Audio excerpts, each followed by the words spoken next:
Depuis 20 ans, Danny Briand partage sa joie de vivre dans ses chansons.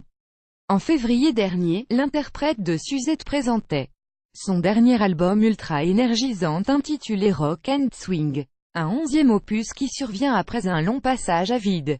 Une grosse dépression dans laquelle il a sombré après les attentats ayant pris pour cible la rédaction de Charlie Hebdo en janvier 2015 et le Bataclan et plusieurs terrasses de café en novembre de la même année. Deux événements terribles, qui ont fait ressurgir de vieilles blessures chez le chanteur de 52 ans. J'ai eu l'impression de vivre ce que j'avais vécu enfant, à Tunis. Nous sommes arrivés en France en 1967 à la suite de la guerre des 6 jours.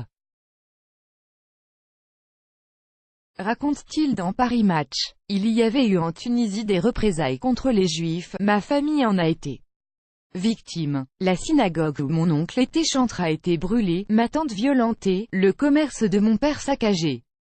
Plus grand que Danny Briand, j'ai eu un grave souci de santé, un épisode douloureux qui a poussé ses parents à rejoindre rapidement la France. Et voici que tout s'écroule de nouveau avec les attentats de 2015, à cause de gens qui veulent tuer l'espoir d'une civilisation et notre art de vivre, poursuit-il. Je reste alors complètement prostré et mon mal-être ne fait qu'empirer. C'est à ce moment-là que Danny Briand songe à tout arrêter et tombe dans une dépression profonde. L'artiste se décide alors à mettre de l'ordre dans sa vie. J'ai pris conscience qu'une partie de mon entourage était toxique. Après avoir réalisé que certains n'étaient pas mécontents que ça marche moins bien pour moi, j'ai fait le ménage. Le quotidien devient alors difficile pour Danny Briand, constamment à fleur de peau, il a du mal à se reconnaître.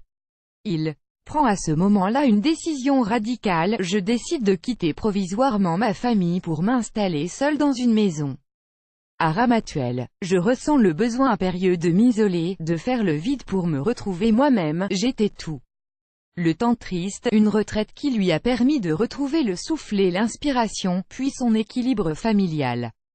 Je trouvais indécent que mes deux fils, Lino et Dean, 7 et 5 ans aujourd'hui, me voient dans cet état. Se séparer pour mieux se retrouver.